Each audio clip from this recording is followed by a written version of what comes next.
नमस्कार, न्यूज़ 18 के digital platform पर आपका बहुत स्वागत है। मैं हूं आपके साथ अंशिका पाठक।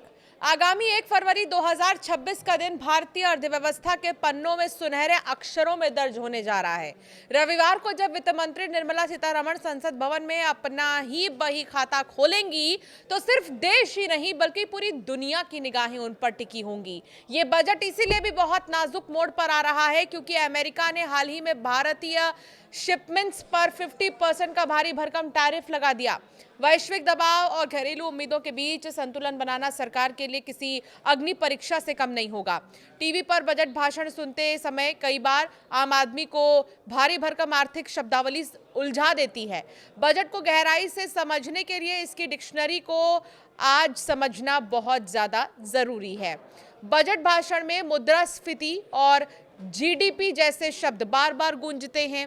आम आदमी के लिए मुद्रास्फीति को सीधा मतलब महंगाई समझना जरूरी है।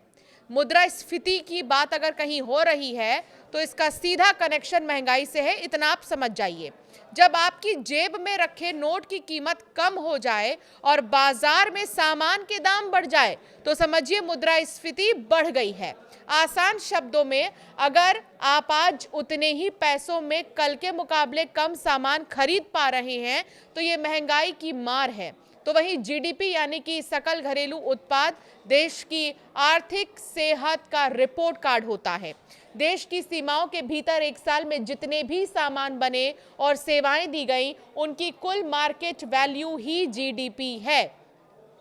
अगर ये आंकड़ा ऊपर जा रहा है तो इसका मतलब है कि देश की अर्थव्यवस्था का आकार बढ़ रहा है और तरक्की हो रही है। सरकार का खजाना कैसे चलता है, इसे समझने के लिए फिस्कल डेफिसिट और कैपिटल एक्सपेंडिचर को जानना होगा। अक्सर सरकार की कमाई कम होती है और खर्चे ज्यादा। इस अंतर को भरने के लिए सरकार बाजार से जो उधार लेती है उसे राजकोषीय घाटा या फिस्कल डेफिसिट कहते हैं।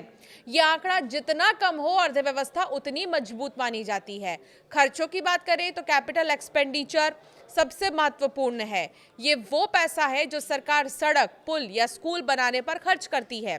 इसे अच्छा खर्चा माना जाता है क्योंकि इससे भविष्य में देश की संपत्ति बनती है। दूसरी ओर रेवेन्यू एक्सपेंडिचर सरकार का रोजमर्रा का खर्च है, जैसे कर्मचारियों की सैलरी, पेंशन। इससे कोई नई संपत्ति खड़ी नहीं होती, बस सरकारी तंत्र चलता रहता है। डायरेक्ट और इनडायरेक्ट टैक्स को भी जान लीजिए। बजट का सबसे चर्चित हिस्सा टैक्स होता है।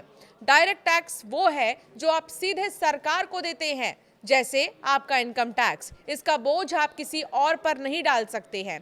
वहीं इनडायरेक्ट टैक्स क्या होता है, जैसे जीएसटी, वो है जो आप दुकानदार को देते हैं लेकिन असल में वो सरकार के पास ही जाता है। जब भी आप कोई सामान खरीदते हैं आप अनजाने में टैक्स चुका रहे होते हैं। इसके अलावा आयात निर्यात पर लगने वाला टैक्स कस्टम ड्यूटी कहलाता है, जो विदेशी सामानों की कीमतों को तय करता है। सरकार की फिस्कल पॉलिसी यानी कि राजकोषीय नीति बजट के जरिए तय होती है, जिससे वो टैक्स और खर्च को कंट्रोल करती है, जबकि नोट छापने और ब्याज दरें यानी रेपो रेट तय करने का काम आरबीआई की मॉनेटरी पॉलिसी का हिस्सा होता है। आखिर में जब सरकार को पैसों की सख्त जरूरत होती है तो वो अपनी कंपनियों में हिस्सेदारी बेचती है, जिसे विनिवेश या डिसइन्वेस्टमेंट कहा जाता है। इसे आसान भाषा में घर का सोना बेचकर खर्चा चलाना भी समझा जा सकता है।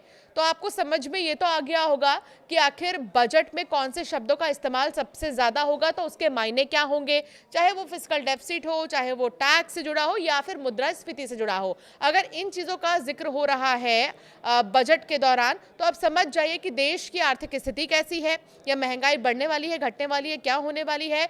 या अगर बात हो रही है फिस्कल डेफिसिट को लेकर तो इससे भी आप अंदाज़ा लगा सकते हैं कि मौजूदा हालात या मौजूदा फाइनेंशियल स्टेटस हमारे देश का क्या है, कैसा है। आपको क्या समझ में आया इस वीडियो के जरिए, हमें ज़रूर आप कमेंट कर बताएं।